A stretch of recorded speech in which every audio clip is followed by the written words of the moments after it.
Boa tarde a todos. Meu nome é Fernanda Brasil. Eu queria agradecer a presença virtual de vocês, principalmente hoje, no vídeo inaugural do Normalize. É um grande prazer, uma grande honra para mim fazer parte desse grupo de entusiastas do setor da construção civil que vem aqui discutir sobre normas técnicas. E hoje nós estamos com a engenheira Priscila Freitas. Boa tarde, Priscila. Tudo bem? Olá, Fernanda, boa tarde. Para mim é um grande prazer estar aqui com vocês para a gente discutir esse tema tão maravilhoso que são as normas técnicas, né? Então, vamos lá. Boa tarde, Eliane Jorge. Tudo bem? Engenheira Eliane Jorge. Boa tarde, tudo bem? Boa tarde, tudo bem, Fernanda? Então, curiosa, para mim, a 15575, a norma de desempenho, eu posso considerar que ela é um marco do setor da construção civil, porque ela acaba estabelecendo os parâmetros, condições mínimas, né, de qualidade nas edificações. No entanto, o que eu acabo percebendo é que tanto construtoras e também instituições bancárias que muitas vezes financiam essas construções têm uma dificuldade de saber, de aferir se realmente o que foi colocado em projeto, que foi dito que está seguindo a 15575, se efetivamente eles estão seguindo, né?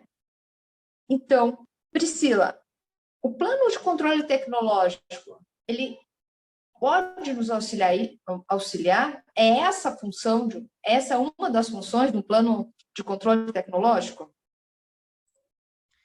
Bem, Fernanda, vamos fazer só uma contextualização aqui. De fato, existe uma dificuldade não só das instituições financeiras, dos agentes financiadores, como também da própria gestão da obra, de controlar os seus processos, tá? A ideia do PCT, o Plano de Controle Tecnológico de Materiais e Serviços, surgiu em 2018, né, com o advento da introdução dos conceitos, né, da ISO 9001-2015 no PBPQH. Com isso, essa questão de você concentrar num documento todo o controle tecnológico de materiais e serviços que é executado na sua obra, torna mais fácil e mais visual de você controlar tudo aquilo que, de fato, é necessário e aplicável para aquele empreendimento. Então, a ideia de você ter o controle, de você gerenciar, porque a gente só gerencia aquilo que a gente controla, aquilo que a gente mede, torna o documento, né, o PCT, uma ferramenta extremamente acessível, visual, tranquila, para que qualquer agente ou qualquer parte interessada faça de fato acontecer, ou ver, né, demonstrar o cumprimento e, de fato, das exigências de controlar e de ensaiar e de validar os processos que são necessários do ponto de vista de ensaios técnicos, tá? Então, o PCT, sim, é uma ferramenta importante, como eu falei, é um documento que traz no detalhe toda necessidade de ensaios tecnológicos, tanto de materiais quanto de serviços, inclusive abrangendo aí os ensaios relacionados aos sistemas. Então, o PCT é, sim, uma ferramenta muito importante para qualquer gestão de empreendimentos. Eliane, sobre esses ensaios, você poderia nos falar um pouco mais, porque existe uma série de dúvidas dos construtores, que ensaios eles têm que fazer, como você lê o resultado. Porque às vezes você pode, ok, a obrigatoriedade de fazer isso, pega o resultado, engaveta, e isso daí mudou, né? Agora, com o novo regimento SIAC, não é verdade? Na verdade, assim, o novo regimento ele está trazendo à tona algumas dificuldades que o setor tinha. O que a gente percebe é que os colegas que estão mais dentro de canteiro, focados na produção, ou mesmo nos projetos, eles não têm tanto conhecimento assim, ou habilidade, vamos dizer, com documentos que são mais típicos de laboratório, que é o relatório de ensaio, é o procedimento de ensaio, o time do ensaio, a amostragem, quanto tempo demora para sair um resultado. Então, antes o que era comum, né? Já é uma coisa de prática já de muito tempo. É o ensaio em concreto. Então, assim, esse a grande maioria já faz, mas você percebe, por exemplo, quando você vai questionar uma construtora, fala assim, olha, por que você está pedindo todas essas idades, né, de ruptura dos corpos de prova? Ah, então, é normativo, não é? Aí você fala assim, tem as idades normativas, mas seu projetista pode colocar outras, ou a própria obra, a produção da obra. Por quê? Via de regra, né, as resistências características de projeto são os 28 dias, e as outras idades, né, 63, 91, geralmente são contraprovas, quando você não atinge resultado aos 28 dias, e antes dos 28 dias, são para dar continuidade nos processos da obra. Então, quando que você faz desforma, quando você começa a tirar as escoras. Então, essas idades servem para esse tipo de situação. E muitas vezes as pessoas, o pessoal do canteiro, da produção, não se atém a isso. E aí ele acaba ou contratando ensaio de mais ou contratando ensaio de menos. E aí tem uma série de outros ensaios que vai depender do processo, né, do que você quer controlar. Nós temos aí, né, de grande novidade, acho que depois da norma de desempenho, são os ensaios de desempenho. Mas a gente tem uma série de outros ensaios aí que podem ser contemplados. Vale lembrar que plano de controle tecnológico, ele vai além de ensaio.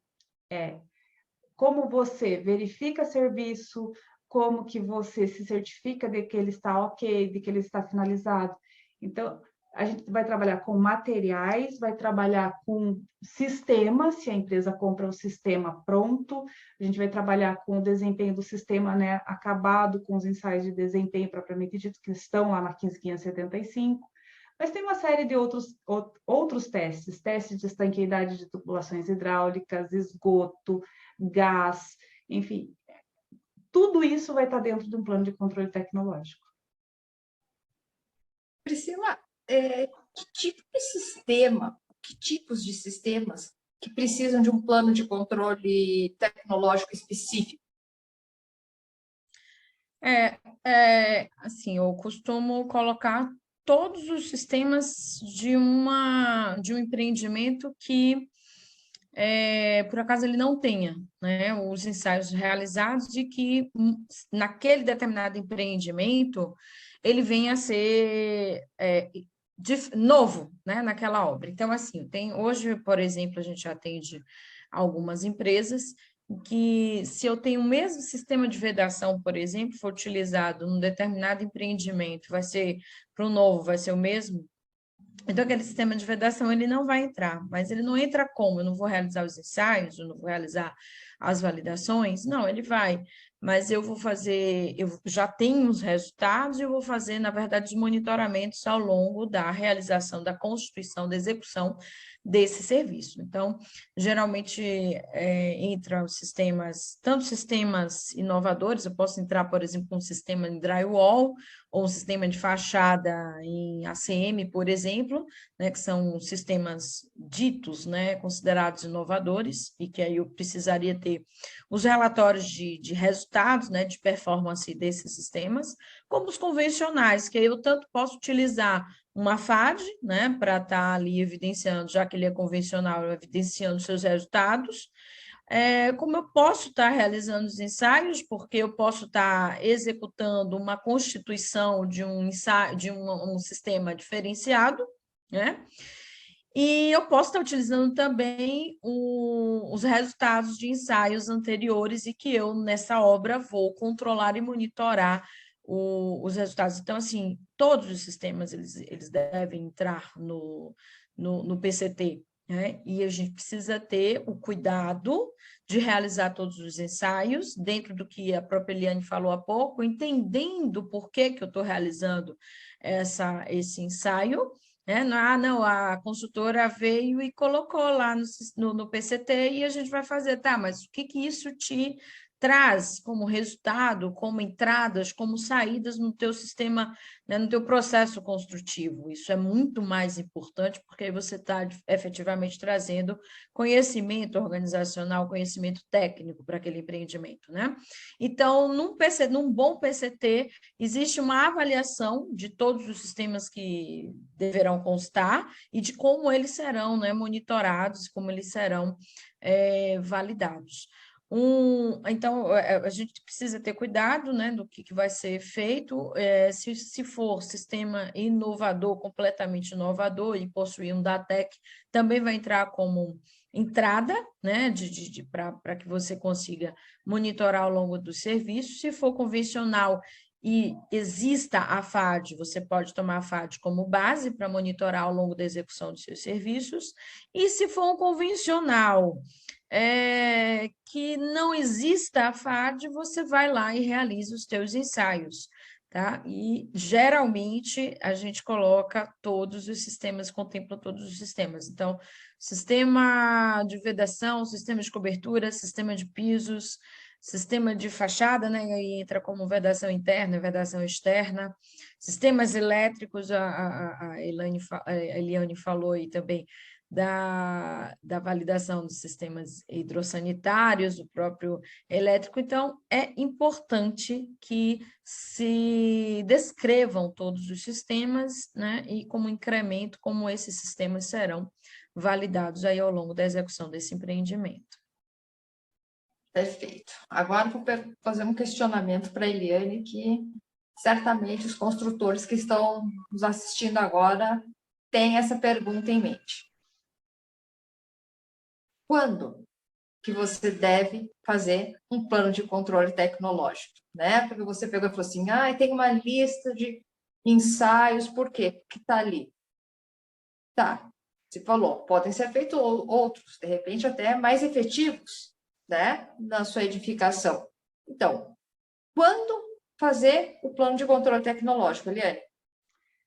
O plano de controle tecnológico, ele começa com a obra, na verdade, ele começa antes mesmo dos projetos. Lá no estudo de viabilidade, nós já temos alguns ensaios que a gente contempla num bom plano de controle tecnológico. Exemplo, você vai ter lá uma análise de risco. O que você identificou como risco da região? Vamos dizer que você está construindo num antigo terreno industrial. Então, você vai ter que olhar lá o último relatório ambiental, enquanto aquilo ali tinha uma indústria instalada, e se não ficaram recomendações para fazer análises químicas do solo, da água, para ver como que está a questão de contaminação. Vamos dizer, não, eu estou começando num terreno que eu estou desmatando, enfim, o terreno é virgem, né? Ele nunca teve nada em cima, estamos começando agora. Sondagem, é o primeiro ensaio que você faz. Após isso, você vai ter análise de entorno, porque ruído é uma parte importante, né? Uma das grandes falhas que a gente percebe é que as empresas, elas colocam lá o ensaio de ruído de fachada, por exemplo. Lá, depois que já tem uma unidade pronta, unidade modelo, ou quando até o empreendimento já está pronto, né? Porque é a grande situação aí da norma de desempenho, né? Que você pode e deve ensaiar os sistemas conforme eles serão entregues aos usuários. Só que, para a gente determinar o desempenho da fachada, a gente depende da caracterização do ruído de entorno. E o ruído de entorno ele acontece antes, lá no estudo de viabilidade. Então, a gente começa de lá. Aí a gente vem levantar, vai sair o primeiro estudo. Qual é o tipo de sistema que está sendo pensado? Eu vou construir com steel frame, vou construir com wood frame, com concreto armado e alvenaria de vedação, com alvenaria estrutural de bloco cerâmico, alvenaria estrutural de bloco de concreto. Enfim, tem que definir tudo isso para que a gente comece a ver. Bom, vamos ver se a gente tem alguma FAD que dá para ser utilizada, que a gente não vai precisar fazer um ensaio. Ótimo, a gente vai fazer uma varredura de falhas. Eu já tenho alguns ensaios de outros empreendimentos. Vamos ver o que é possível de ser utilizado. A própria norma de alvenaria estrutural que unificou, né, que agora antes ela era uma para bloco de concreto e uma para bloco de cerâmico, agora ela é alvenaria estrutural. Ela diz que num período de 180 dias você consegue utilizar a caracterização dos materiais do empreendimento anterior para esse empreendimento. Então, quer dizer, você já pula uma etapa de caracterização de materiais. Mas tudo isso a gente precisa entrar lá junto com a ideia do empreendimento para que você possa ir construindo isso passo a passo. Eu brinco com os meus clientes que o último ensaio que contempla um plano de controle tecnológico é o de potabilidade do reservatório da água que você faz no apagar das luzes. É a hora que apaga as luzes, fecha a cortina, né? Ou seja, a hora que você entrega, de fato, você faz esse ensaio de potabilidade. É o último que vai estar no plano de controle tecnológico, é a última etapa. Mas ela começa lá no estudo de viabilidade do terreno. Fernanda, me permita eu fazer aqui um adendo na fala da Eliane, eu não aguento, tem que dar um exemplo. Eu tive a oportunidade de fazer uma análise de projetos aqui para um empreendedor aqui, um incorporador aqui na Bahia, e eu tive a grande oportunidade de entrar no empreendimento antes de começar a execução. Tá? Não fui fazer análise de projetos, os projetos já estavam elaborados, mas antes de começar a execução. Então, eu tive a oportunidade de construir o PCT antes, de fato, da obra iniciar. E aí, a Eliane falou muito bem, ó, tem a sondagem, né? E esse empreendimento, no local, existia um rio contaminado e lençol, né, freático no local do terreno. E qual que era a preocupação? A fundação era profunda, né? E aí, quando eu bati o olho na sondagem, que eu vi água, eu disse, ó, gente, vamos fazer aqui uma análise de reação álcali agregado para os agregados que utilizaremos nesse concreto, né, da fundação, já que tem a possibilidade aí de ter uma reatividade. Resultado, inicialmente, né,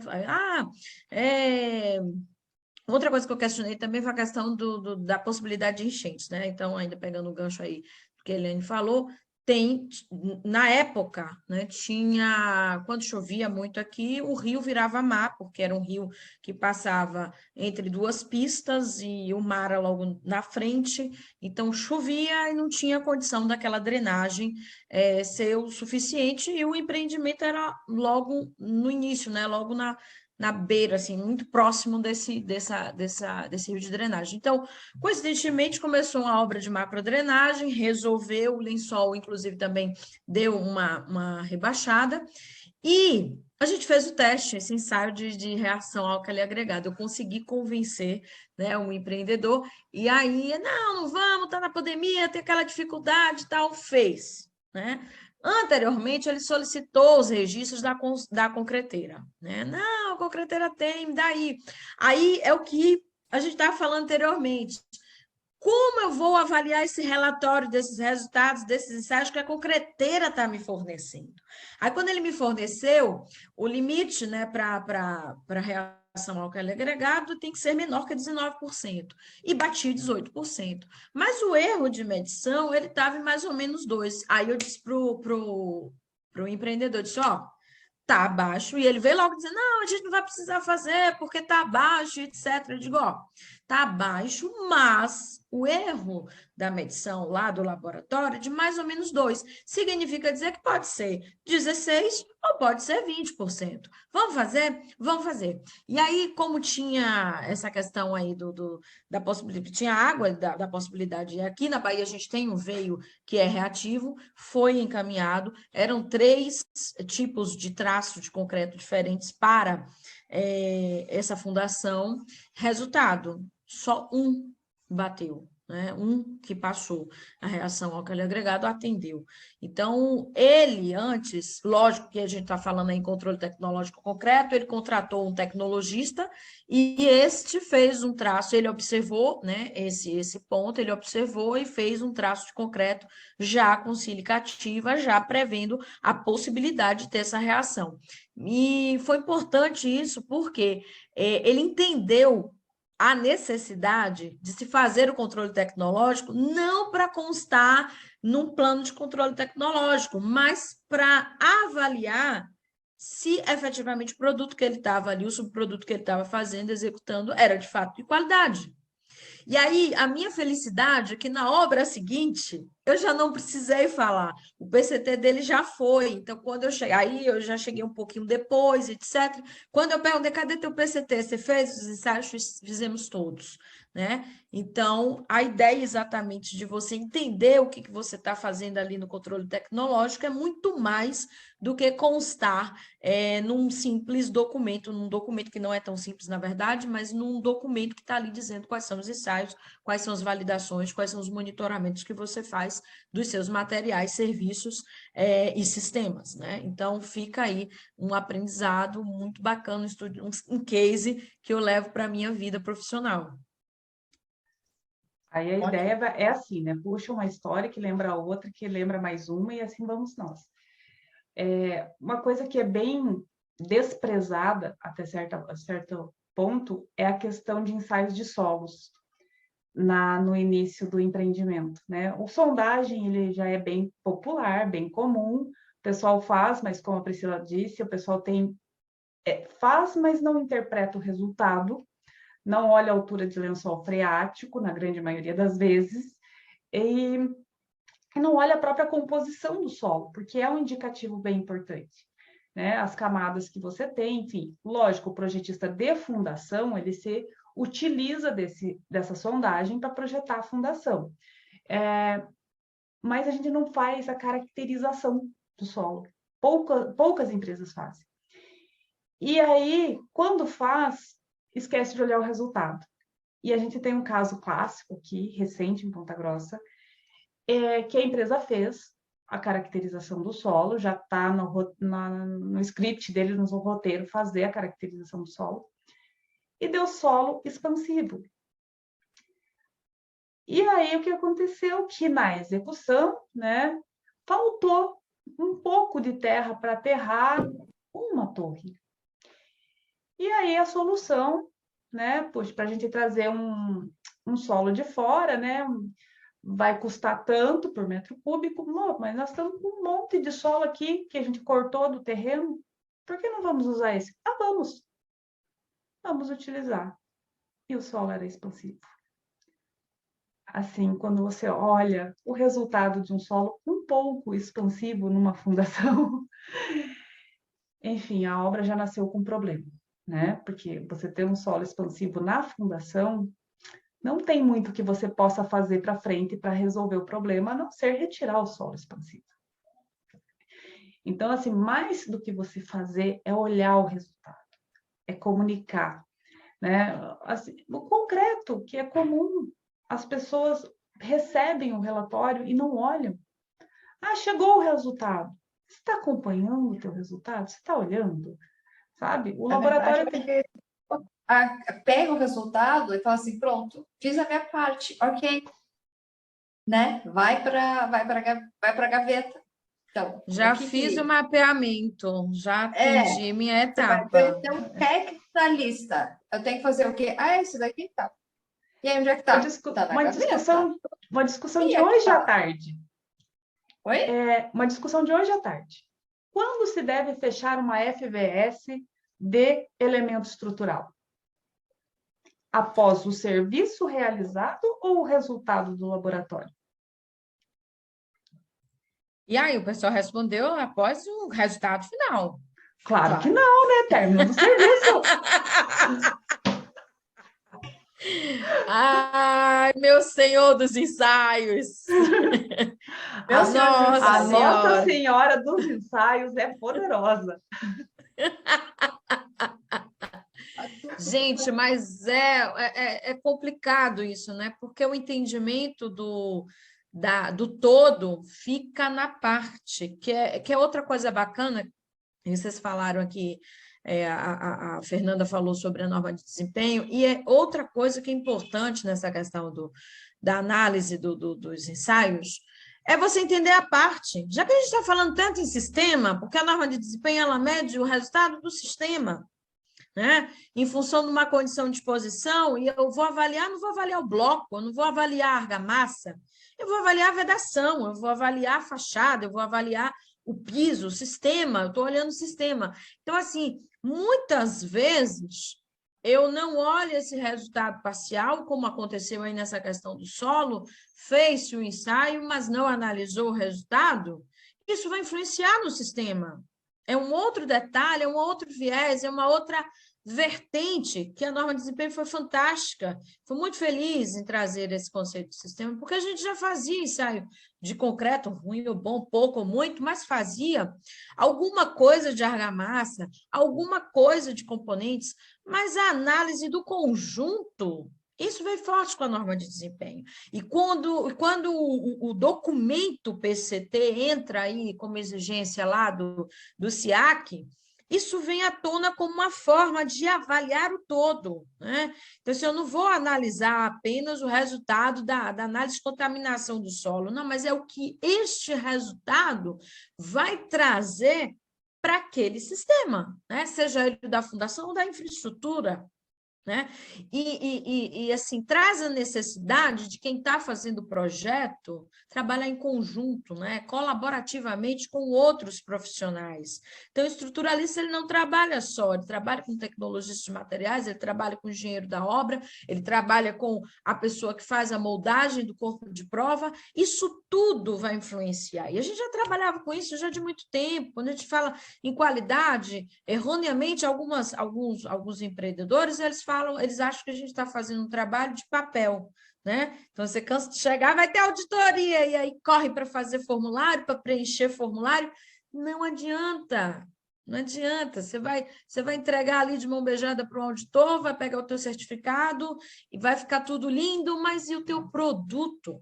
E a qualidade efetiva do seu produto. Então, o PCT ele foi muito feliz de acontecer na vida das construções, por conta de trazer o resultado sistêmico. Você não vai avaliar só a parte, você avalia o todo, né? E aí a Eliane falou aqui do exemplo do solo, eu perguntei, a última vez que eu fui na obra aqui, tem uns 15 dias, eu perguntei para o engenheiro, como é que está o teu solo? Tem lençol freático. Aí ele disse, não, mas aí quando a gente fez a fundação e tal, já expandiu um pouco mais, aí a gente aquele lençol estava confinado. E aí a minha preocupação que veio na minha cabeça, eu digo, gente, peraí, mas o lençol ele tem memória, a água tem memória, né? Ele fica ali. Aí vai ter uma hora que a gente está vendo aí a quantidade de índice pluviométrico no Brasil está muito acima do normal. Aí eu fiquei me perguntando, tá, baixou, que aí ele já teve lá, ele tem como fazer as medições dele, o acompanhamento dele, e aí baixou, certo, ok, mas qual que é o tipo de solo? Ele é argiloso, ele é arenoso, tem de fato, se eu tiver um índice pluviométrico acima, essa água ela vai percolar, essa água ela vai permear, ela vai, de fato, infiltrar? Ou será que ela volta, esse lençol freático volta? Eu tenho um piso de concreto lá embaixo. Será que foi calculado se, por algum acaso, tiver essa reação aí por empuxo? Né? Então, tudo isso faz parte da análise de riscos. E essa análise de riscos contempla os ensaios necessários para a gente subsidiar aí os projetos, né? Então, é fantástico a gente ter agora essa ferramenta poderosa nas mãos da gente, né? E essa avaliação, ela só começa lá, quando eu pensei, a Eliane foi muito feliz nesse comentário, eu pensei na viabilidade do empreendimento, eu já tenho que pensar em tudo aquilo que eu preciso controlar, porque eu preciso diminuir ou mitigar os riscos existentes, né? O tempo de recorrência foi outra coisa que eu me lembrei aqui, né? A gente só pensa em tempo de recorrência quando a gente fala de obras de grande porte, né? Pontes, viadutos, aí todo mundo lembra do tempo de recorrência. Mas quando a gente vai falar de empreendimento, o que é tempo de recorrência mesmo, então? Nos últimos 100 anos, qual foi a maior cota de água que apareceu na região, né? Aí, o que é que acontece? O consultor chega para vocês assim, ó, eu tive lá no Garden, no empreendimento tinha um Garden, e deu, sei lá, uma lâmina d'água. Não estava previsto. E o terreno está lá, com o peso drenante, etc. O que foi que aconteceu? Pega lá a tua sondagem, avalia qual é o tipo do seu solo, e você avaliou que num determinado tempo de recorrência pode acontecer um índice pluviométrico muito maior do que os últimos tempos? Será que foi pensado isso? Você chegou a fazer um ensaio de infiltração nesse solo? E está lá o problema criado. Então, assim, a gente fica imaginando. Eu lembro que aconteceu, eu estou falando isso porque aconteceu em 2020, aqui em abril. Muita gente me ligou e disse: lá, e aí, está tendo problema, o que a gente faz? É um problema de assistência técnica, já tem um ano que foi entregue, e que problema é esse? Aí eu fui avaliar, não, será que foi o sistema de drenagem pluvial? O que será que foi? Simples, simples. Você coloca no seu projeto que você tem lá 95% de área de permeabilidade, quando na verdade você não avaliou se o seu solo efetivamente tem aquele índice de infiltração, porque não é só você dizer que a área é uma área verde, tá? Mas dependendo da quantidade de chuva, ele consegue infiltrar no tempo necessário? Então, tudo isso é avaliação, tudo isso está dentro, deve, né, estar contemplado no PCT. Agora, uma pergunta. Eliane, a importância de você avaliar o material em si. Nossa, total. Porque vamos começar assim. Como a Priscila falou, a norma de desempenho vai pegar lá o sistema acabado. Vamos dizer que você fez o teste de estanqueidade na parede cega e ela ficou acima do nível permitido, né? Da porcentagem permitida lá de manchas de umidade no corpo de prova. E aí? Onde está o problema? Onde eu tenho que corrigir? A culpa é realmente da tinta, da camada impermeabilizante, faz choque térmico e aparecem fissuras no corpo de prova. De quem é a culpa? Então, se você não tem a caracterização dos materiais, você não tem subsídio para fazer uma análise técnica do resultado de desempenho. Vamos falar de um que ninguém quase dá bola para ele, e eu falo porque é muito do meu dia a dia, a absorção de água em bloco. Quem está preocupado com a absorção de água no bloco? No máximo, resistência, se eu estou falando de alvenaria estrutural. Porque se eu estiver falando de alvenaria de vedação, a alvenaria de vedação precisa de resistência de bloco? Para quê? É alvenaria de vedação. E a gente vai ter que voltar um pouquinho nos conceitos e lembrar que, no mínimo, ela tem que ser autoportante. Ela não pode tombar, quebrar, se alguém der lá um chute nela ou bater com algum equipamento, com algum carro, a uma certa energia. Então, a resistência do bloco tem importância, sim, mesmo na alvenaria de vedação. Ela também suporta parte da deformação lenta da estrutura. Então, assim, eu tive um professor no mestrado que ele dizia assim, a longo prazo, todas as alvenarias são estruturais. Por quê? A estrutura ela tem uma deformação instantânea e ela tem uma deformação residual e lenta.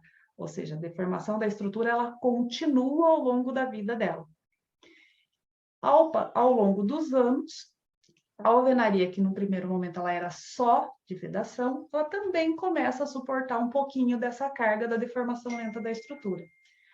E a absorção é aquela coisa, assim, para quem usa o gesso direto no bloco, que né, a gente tem aí muito sistema que trabalha desta forma, ela interfere totalmente no resultado final.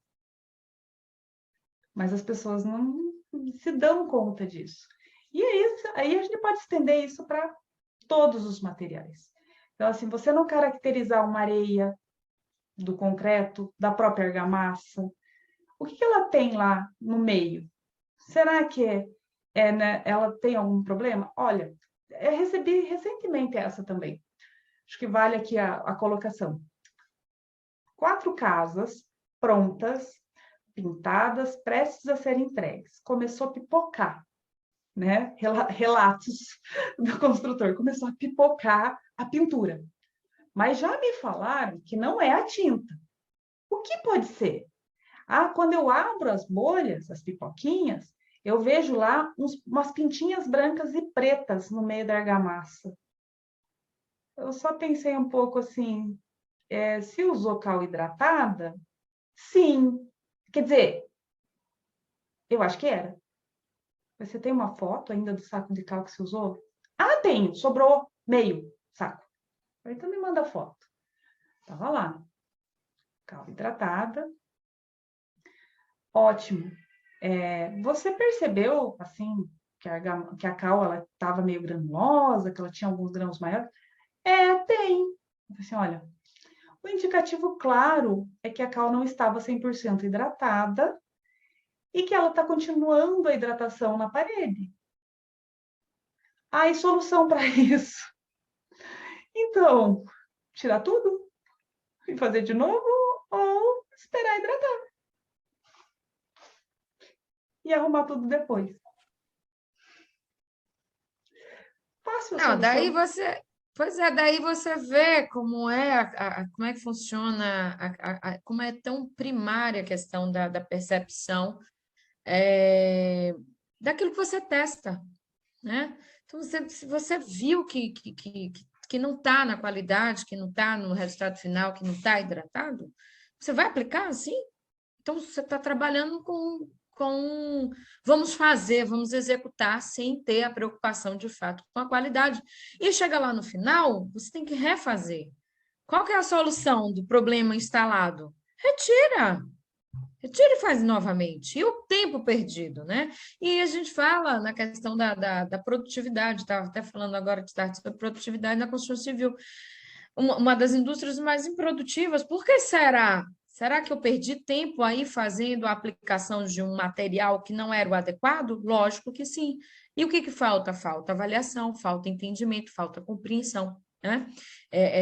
Isso é básico, acontece muito e acontece bastante. E no final, a culpa geralmente é ou de quem executou ou de quem está ali com o material. Já disseram logo, não, a culpa é da tinta, né? Sem fazer uma investigação prévia. Então, é muito importante, de fato, fazer e aplicar o PCT, entendendo o que está ali por trás desse documento, né? As avaliações que são realizadas ao longo da realização do serviço. De novo, o plano de controle tecnológico, ele avalia serviço, né? Ele não avalia só o material. Então, você vai fazer o serviço sem avaliar o material?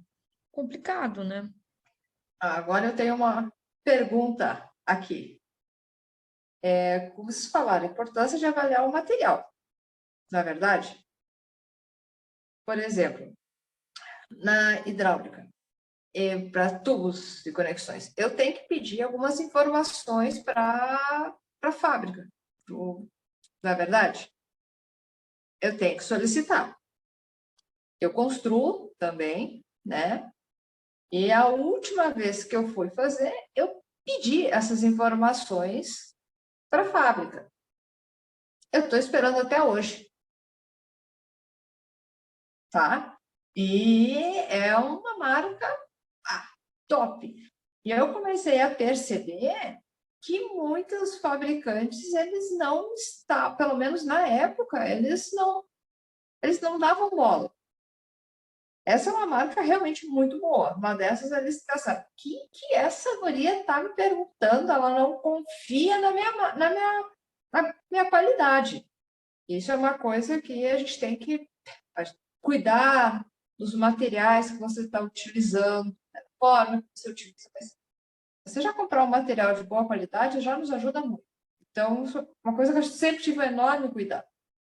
Mas a impressão que eu tive foi quando eu pedi essas informações e eu não tive, que eles acharam, poxa, como vocês acham que tal marca não tem controle? Tá bom, eu acabei, comprei todo o resto dessa marca, mas eu fiquei, pô, mas eu preciso. Aí eu cheguei para o pessoal, olha, uma das minhas tarefas era pedir essas informações para o fabricante. Não tive até agora, eu anexei todos os e-mails, né?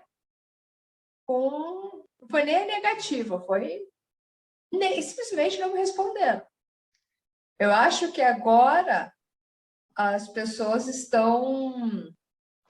as construtoras estão pedindo mais, né? Talvez agora eles estejam dando, mas isso foi uma dificuldade que eu senti na pele como construtora, tá? É real, né? Essa é um problema real. E eu acho que vem muito de uma cultura que a gente comprava a marca, a gente não comprava a qualidade. Sim. Então, eu compro a marca, tá? Mas todo o processo de fabricação, a gente que trabalha com qualidade, né? Independente do que a gente esteja falando, a gente trabalha com qualidade, a gente sabe todo o processo, ele vai ter falhas. Por um desajuste de máquina, por um erro humano, enfim, né? Todo produto, né? Ele é feito de uma matéria-prima que é natural, né? Então, ele é natural. E aí eu uso uma frase do meu marido aqui, que é de mineração, que ele fala assim, a natureza não tem compromisso com ninguém, ela não tem que seguir norma técnica.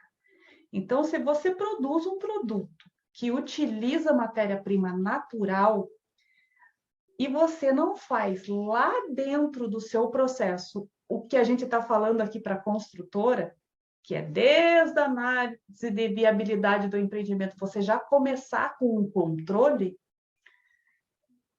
o seu produto pode ter falhas.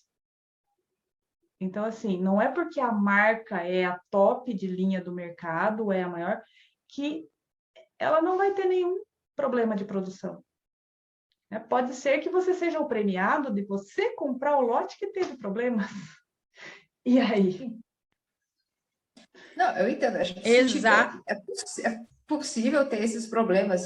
De repente, essa marca que eu adquiri os tubos, provavelmente, se tivesse algum problema, eles iam pegar, se responsabilizar, ok. Mas o risco, né? Falta de resposta, assim, foi grande. Foi aquilo que a gente fala, foi ignorada com sucesso, né? Foi ignorada com sucesso. Foi, né? Sucesso. Não me respondeu até hoje. Mas, ok. Agora, Desculpa, Fernanda, é só para complementar aqui a fala da Eliane. É por isso também a gente tem aí alguns programas, né, os programas setoriais da qualidade, que nos ajudam a, de certa forma, ter um histórico, né, sobre alguns resultados e sobre alguns ensaios, né, porque também não são todos. Então, a gente tem aí os programas setoriais da qualidade, que estão atrelados lá ao PBPQH, e que é importante que você, dentro daquele PSQ, você vai lá e dê uma verificada se aquela empresa que você está adquirindo aquele material, de fato, pertence ao PSQ. Ah, mas aí eu não sou do PSQ, mas eu estou lá ligado ao Sistema Brasileiro de Avaliação, né? E conformidade, né? O SBAC. Então, eu tenho lá uma certificação do Inmetro, tá? Já está valendo. Ou a própria certificação do produto, né? E que eu imagino que esse fornecedor seu, ele provavelmente ele deve ter até uma certificação de produto. E aí, o que acontece? Existe um risco, né? Que é aquela coisa, existe a probabilidade de acontecer, de ter o problema, está lá o que a Eliane acabou de falar. Você foi contemplado naquele lote. Por quê? porque no processo de fabricação houve um problema no controle lá, no processo de fabricação, fugiu do controle, fugiu e passou. E aí foi aquele material, aquele lote foi expedido. Então, a gente precisa, na verdade, trabalhar com os riscos. O risco, né, de acontecer um problema, defeito daquele produto é pequeno, já que o fornecedor de material ele tem toda essa preocupação de certificar, de analisar, de ter um laboratório de controle no teu processo de fabricação, tem tudo isso, mas pode acontecer. O que não pode acontecer é o que aconteceu com você, de ser ignorada com sucesso, né? E o que geralmente acontece nesses casos? Às vezes, 99% dos casos, você está conversando com alguém que está ali vendendo, mas ele não é completamente técnico, ele nem sempre sabe o que ele está vendendo. Então, assim, surgiu a norma de desempenho, você falou em tubulação, tá? Quais são os ensaios que estão propostos na norma de tubos de PVC, por exemplo, ou tubos de PPR, ou tubos de cobre, que seja? Tem tais, tais e tais. Mas, além desses, quais são aqueles ensaios que a norma de desempenho está me cobrando e que possivelmente um construtor deve me cobrar lá na frente? Então, às vezes você pergunta, eu já passei por inúmeras situações como essa, de ligar para o fabricante de material e ele diz assim, você está falando de bloco cerâmico? O que você está falando? Você está falando de resistência acústica? Propriedades térmicas, absortância, resistência térmica? O que você está falando? Você é engenheira, você tem certeza? Né? E às vezes até você fica com dúvida, será que eu estou falando de alguma coisa que ninguém viu? Então, existe ainda a questão não só de não existir, né, o ensaio, ou de ter a preocupação de realizar o ensaio, mas uma outra vertente, que é o conhecimento necessário sobre a caracterização do seu produto, que é muito claro lá na norma de desempenho, que é a obrigação de quem fabrica aquele material, né? Então, o fabricante tem a obrigação de passar os resultados sobre aquele produto. Senão a gente não consegue fazer a avaliação, a gente não consegue projetar, a gente não consegue ter os resultados necessários, né? Então, é extremamente importante, e aí entra de novo a importância de um bom programa de qualidade dentro da empresa, de entender o que cobrar desses fornecedores, o histórico, gente, o programa, o PSQ, ele é importante, não é só porque está lá dizendo, aquela empresa está conforme. Não, mas assim, é muito mais profundo você entender, inclusive, o histórico, né, da participação desses programas de qualidade, né? Então, é muito, muito importante e necessário ter esse controle dentro da empresa, né? Então, vamos lá, fornecedores de materiais, melhorar aí. Olha que já melhorou bastante. Eu lembro quando a gente começou lá no Paraná, hein, Eliane? Meu Deus do céu, cerâmica, já não tinha lá nada. Em 2013, né? Quando começou a norma de desempenho. Meu Deus do céu, para contar também. Não tinha nada. É um caso bom. Então, conta aí, Fernanda. Eu sou lá do construtor. Vamos lá, tem um caso muito bom. Uma fábrica também, um ótimo fornecedor. Fui colocar, tirei foto, alteração de cor aqui, né? Minha besteira. Liguei para lá. Ela, tá. Aí você vai colocar em quantos e tal? Não, então pega, coloca em todos, peça de todo o resto, né? Porque se tiver alguma alteraçãozinha, a gente troca para você depois. Peguei, comprei de todo o resto da obra, só deixei ali. Aí, na hora, não, foram só aqueles, foram 3 peças só. Não sei, no final foram não sei quantos mil metros quadrados, foram 3 peças, mas ficou assim, né? Uma no meio do quarto, aquela coisa maravilhosa, que não adianta. E a gente não pode esconder, tem que trocar. Aí eu fui solicitar para ela. Não, nós não vamos trocar. Mas como não? Tu falou que ia trocar? Não. Porque nós temos uma tolerância de não sei quantos % que pode ter. Eu falei assim, minha querida, mas no lote que eu comprei, no primeiro lote, isso daí você já tinha que ter trocado. Então, ela sabia dessa informação, usou isso tudo, né?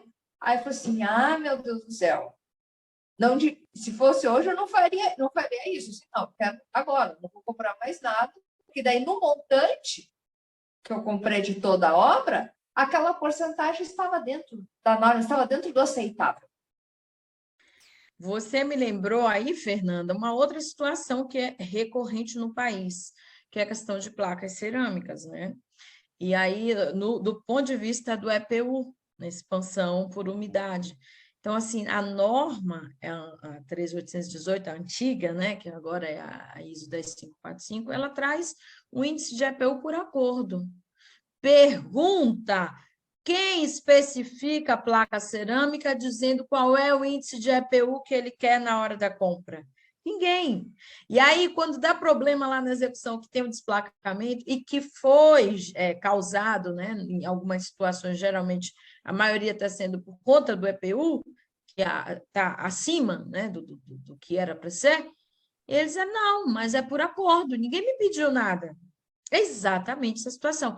Então, assim, voltamos à situação do conhecimento. Aí, usar o conhecimento que se tem para se beneficiar, né, enquanto fabricante de material, e o construtor, o arquiteto, o especificador de materiais, gente, ele precisa entender quais são as características que aquele produto tem que demonstrar. Então, adianta também eu solicitar uma série de ensaios ou realizar ensaios na minha obra, no empreendimento, para que o projetista faça a especificação inadequada, insuficiente, né? Então, assim, eu hoje faço trabalhos, não só trabalho com PCT, trabalho com análise de projeto, e eu tenho que colocar, quando eu faço análise de projeto, eu tenho que colocar o perfil de desempenho do empreendimento, geralmente já vem depois que o empreendimento já está com o projeto, vem o PCT, aí eu consigo até atuar antes, né?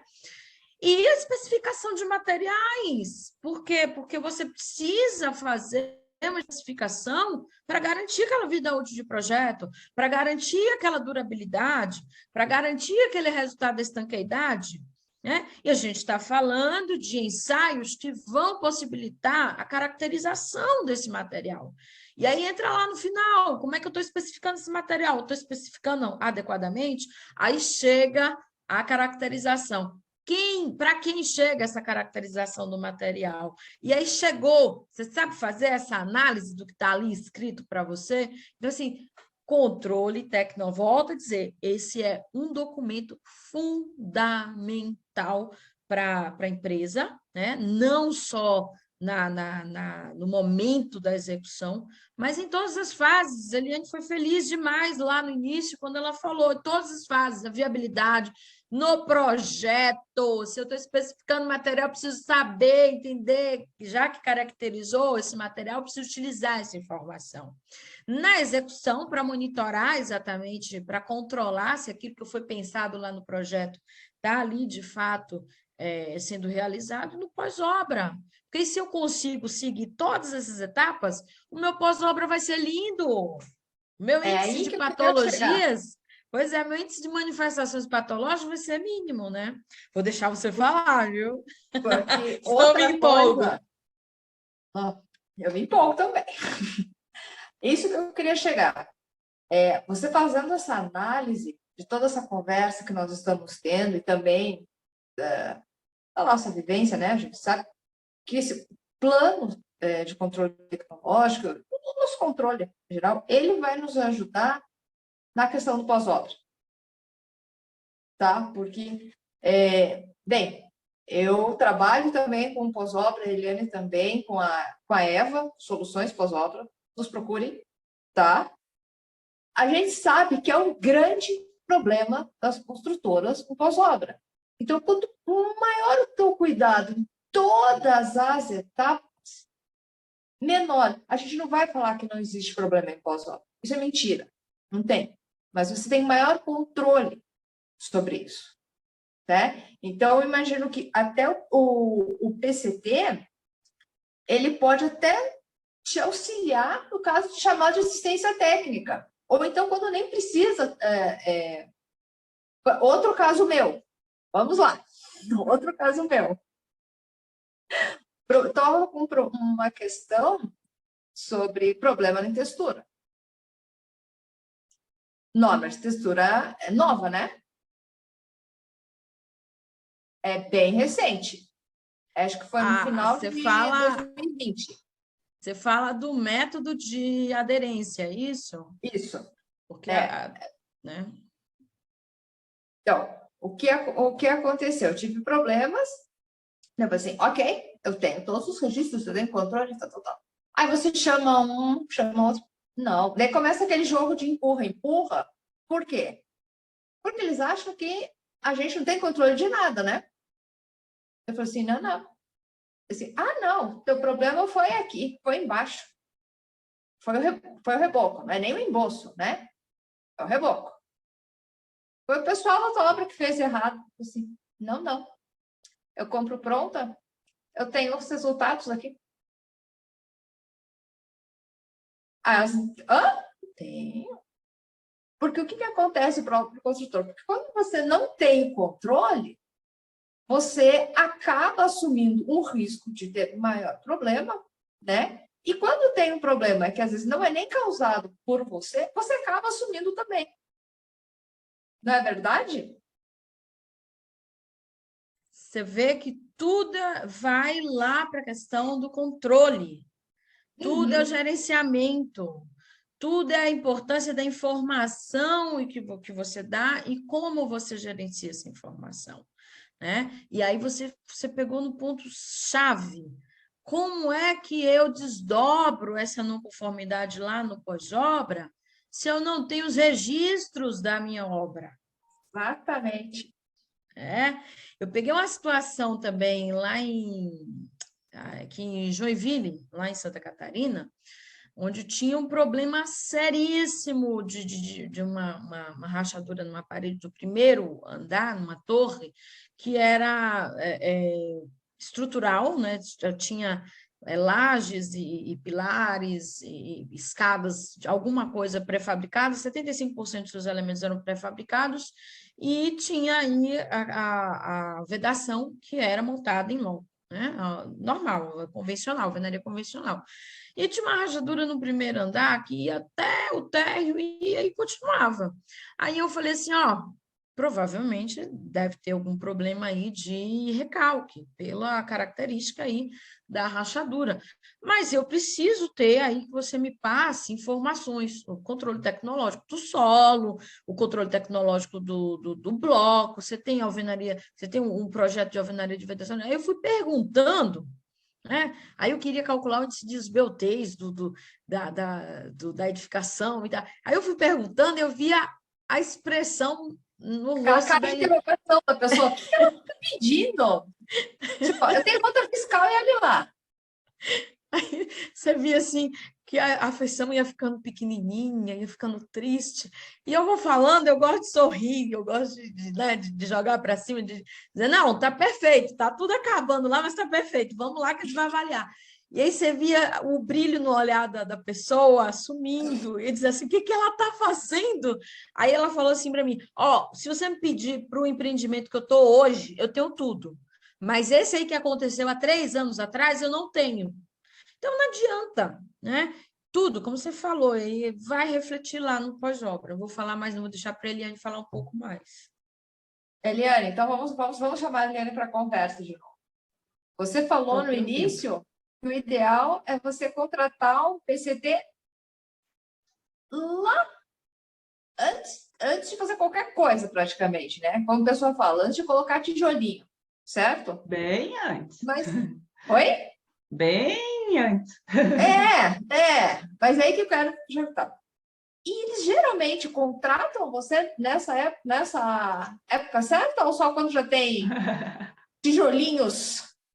Bom, quando a gente entra antes do projeto legal, a gente já está bem feliz, porque a gente já conseguiu ganhar aí um bom tempo, né? Porque assim, o projeto legal ele te engessa para um monte de situação, né? Porque já saiu a viabilidade, já não dá para reposicionar a torre, já não dá, sabe? Já não tem um monte de coisa. Aí você, por exemplo, você está com problema de solo, você já não pode mexer em desnível de terreno mais, porque já aprovou na concessionária, porque já aprovou o projeto de drenagem do terreno, porque já aprovou no meio ambiente que tal árvore sai, tal árvore fica. E aí você fala, pois é, mas ali era o melhor lugar. E aí você vai olhar a questão acústica, você fala assim, meu Deus, você virou todas as janelas para a pior fonte de ruído. Ah, mas é que do ponto da vista, então, E a iluminação? e a iluminação, e aí você fala, ai meu Deus, e agora para onde vamos? Assim, lógico que a gente faz o melhor possível com o que a gente tem nas mãos, né? O alerta é assim, o bom é assim, quando você pega o primeiro da empresa na fase errada e você vai ali conversando e vai colocando as situações, para o próximo, ele já antecipa um pouco. Porque outra coisa que a gente ouve muito na hora do PCT, quanto isso vai me custar de ensaio? Aí você fala assim, então, né? Vai te custar um bom dinheiro. Porque, primeira coisa, né? Eu tenho uma amiga que é orçamentista. E aí, um dia eu perguntei para ela, então, quanto que o povo coloca lá no orçamento para ensaios, controle tecnológico? Ela, nada. Agora pergunta quanto que eles põem no pós-obra. É menos alguma coisa também, porque é menos que zero. Aí você fala assim, então, né, vai custar, tem um custo, só que, por outro lado, você tem uma segurança. Então, assim, mesmo que você queira, você tem ali um impasse, por quê? Também não tem recursos alocados para fazer tudo isso. Então, você começa a administrar e ver. Aí eu falo assim, aí começa o quebra-cabeça, né? Aí começa o que o pessoal fala assim, engenheiro gosta de coisa quadrada, de não sei o que, não. A gente gosta de montar quebra-cabeça e bem difícil. É isso que a gente gosta de fazer. Aí você começa. Então, vamos tentar buscar um ensaio daqui, vamos tentar achar um fornecedor que tenha mais coisa ali, vamos tentar cortar os ensaios, mas conseguindo essa informação de outra forma. Né? E aí vem um fator que é um papo para uma outra conversa, né? Mas que dá para a gente deixar uma pitadinha aqui, que é a rastreabilidade. Né? Porque assim, de nada me adianta ter um controle tecnológico maravilhoso se eu só fizer mapeamento de concreto.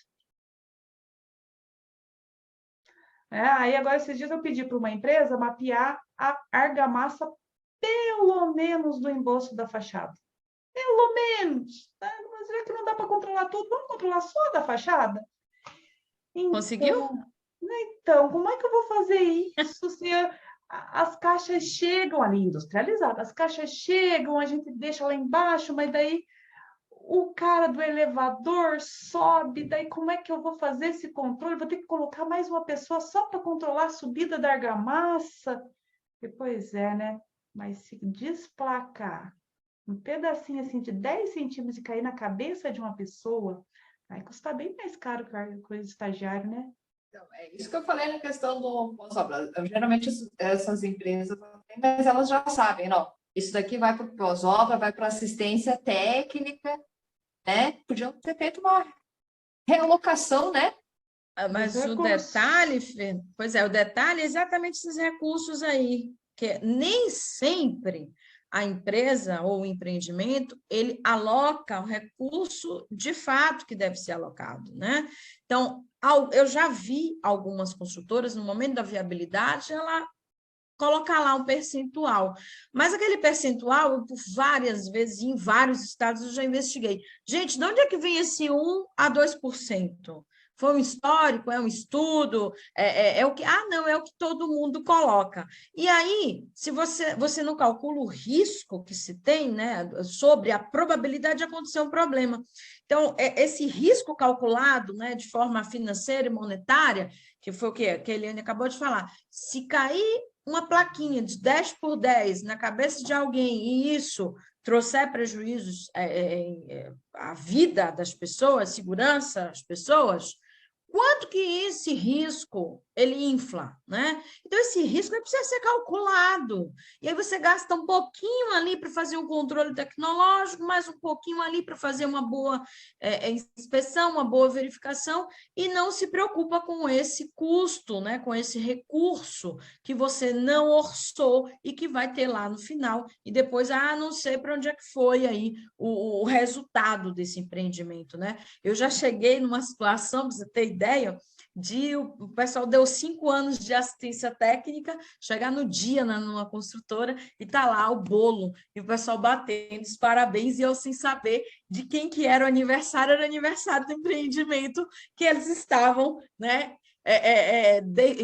colocando já para a rua. Vai que você já é adulto e os 5 anos acabou, então acabou a minha responsabilidade sobre esse empreendimento, né? Por quê? Porque o risco que você tem... Aí veio o pesadelo depois, né, Priscila? Essa eu vou ter que entender. Aí ele vai lá, aí o advogado vai lá e fala para ele, não, meu filho, não é 5 anos, não. É estrutural? Sinto te informar. Isso, olha, questão de garantia da assistência, isso daí eu acho que alguns. Pois é só para dar o gostinho, o quanto o controle tecnológico e o conhecimento sobre esse controle tecnológico, né, o quanto isso é fundamental.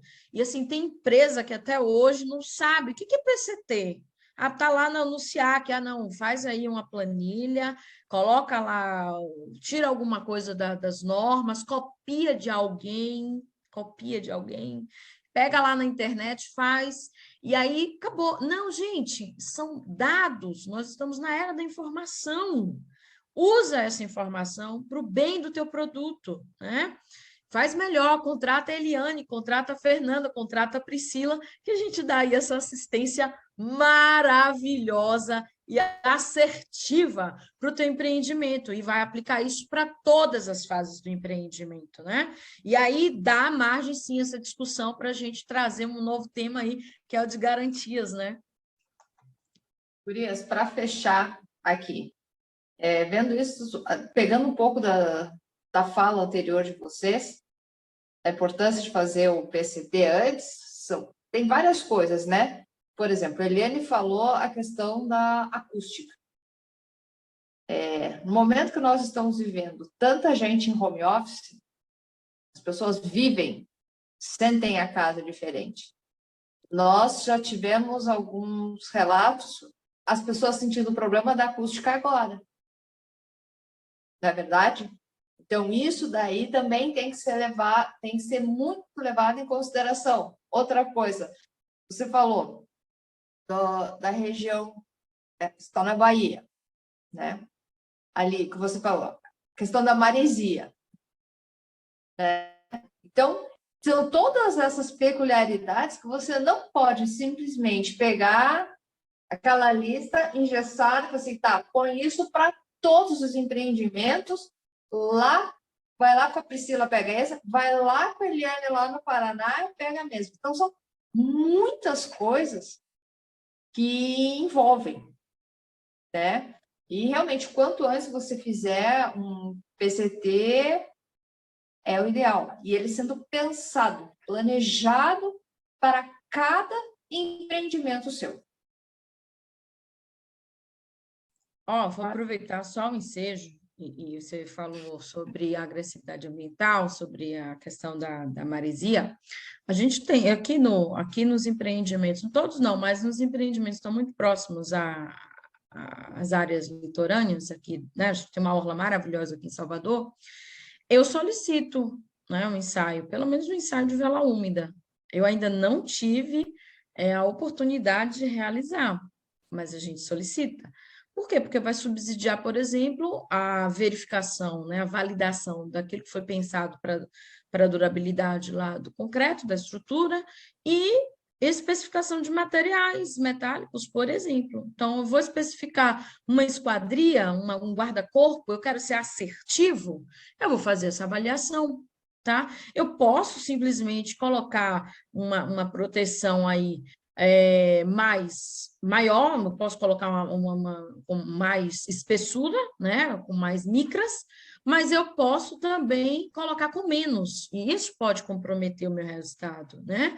Então, assim, pegando ainda esse gancho, eu tenho que pensar exatamente naquela minha obra. Uma outra coisa, já que eu falei esse exemplo, é a questão do tempo, né? Que aí o PCT ele traz a questão do método, mas ele traz a frequência. Com que frequência eu vou realizar esses ensaios? Aí, se eu pego, por exemplo, o bloco cerâmico, é por lote lá, a cada 250 mil, eu vou fazer aquele determinado ensaio. E aí, nem sempre ele já está ali chorando, nem sempre o cara entende. Aí ele pega uma vez no empreendimento, sendo que ele usou 2, 3, 4, 5 lotes. E aí? 10 lotes. E aí? De fato, pegar um resultado traz o retorno que você quer, né? Esse ensaio que eu falei, por exemplo, tem que realizar ele ao longo de 1 ano, pelo menos, para ter dados, para poder fazer essa análise, o development, né? E aí, eu entrei no prazo adequado, eu entrei com essa solicitação no início da obra para poder fazer essas verificações, tem prazo, ainda tem tempo para realizar, para ser assertivo, então o PCT tem que ser totalmente avaliado, ele é extremamente importante, não pode ser copiado, ele tem que ser entendido, ele tem que ser compreendido, e tem consultoras muito boas aí no mercado, tá aqui 3 maravilhosas, que sabem, que entendem, né, do que a gente está falando. Eliane, Eu acho... teu recado final sobre a importância do PCT. Meu recado Alguma final consideração que você assim, quer passar mais? acho que assim, né, avaliar resultado, olhar para o que eu já tenho de histórico, né? Já que assim, eu falo assim, a gente adoraria viver no mundo ideal, né? Onde a gente fosse contratado antes da viabilidade, a hora da sondagem do terreno, sondagem no sentido econômico, né? Porque antes de se pensar em empreendimentos, existem as sondagens de terreno que são financeiras mesmo. Quais os terrenos que estão disponíveis, onde estão disponíveis, o que dá para construir, que geralmente é o pessoal lá da incorporação que faz, que é, né, que mais comercial mesmo. Então, assim, isso seria o mundo ideal, que a gente tivesse todos os recursos necessários para fazer todos os ensaios que nós julgarmos necessários para aquela obra. Mas tá, vamos voltar para o nosso pezinho na realidade, nós vamos trabalhar com recurso limitado, com informações limitadas, né? Porque o próprio fornecedor não tem, na minha região não tem laboratório que realize todos esses ensaios, aí eu vou ter que ir para tal lugar, a fila é de tantos meses, porque a gente nem entrou nesse mérito ainda, né? A gente está só falando aqui de ensaios e realização de ensaios. Quais são os meus fornecedores da região de ensaio?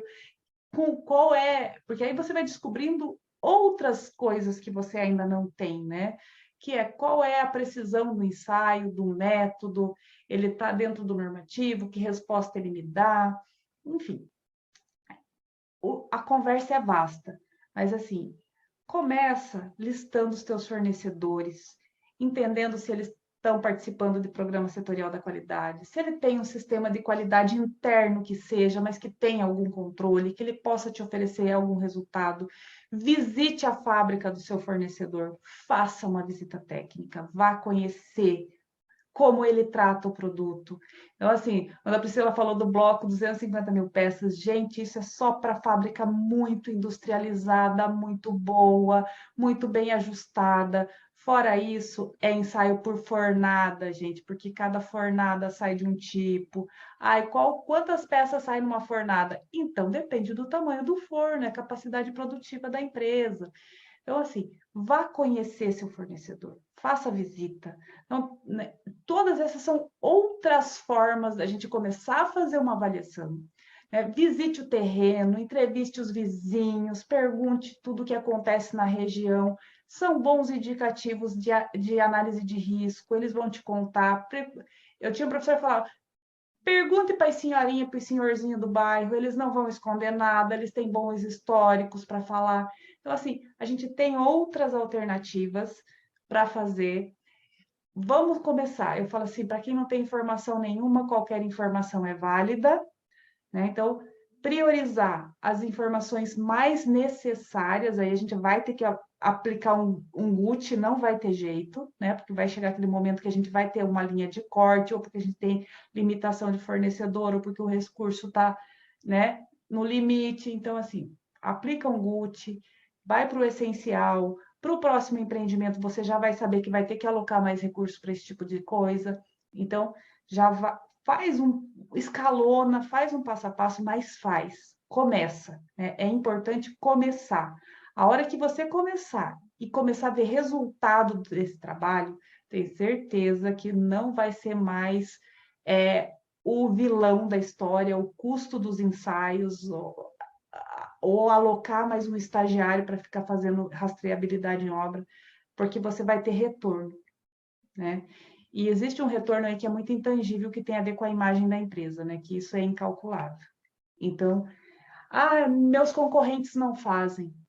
Olha que boa oportunidade de marketing, eu faço. Exatamente. Né?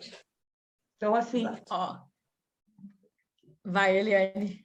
Acho que eu já concluí meu raciocínio aqui. Não, eu também eu queria agradecer a oportunidade, né, da gente estar discutindo um tema muito importante que não tem, a gente vê que no Brasil, e eu atendo outras empresas, a Eliane também, em outros estados, e tem muita gente que ainda não conhece a fundo, né, acha que é só um documento, é uma planilha, é para o auditor ver, e, na verdade, são dados, são informações. Então, essa é uma oportunidade ímpar, né, da gente estar discutindo um documento extremamente funcional para qualquer empreendimento.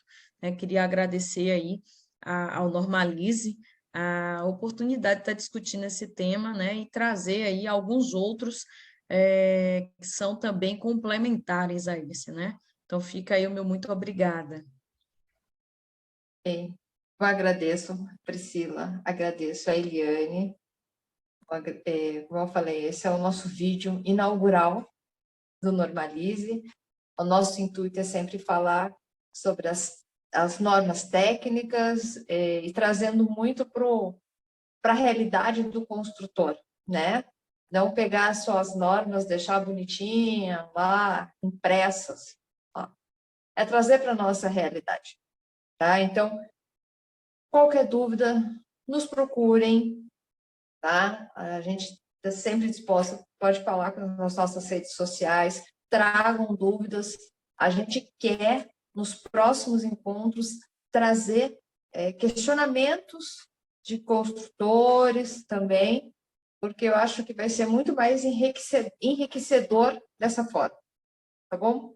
Pessoal, muito obrigada a todos, boa noite e até o próximo Normalize. Boa Até noite, mais. gente. Até mais.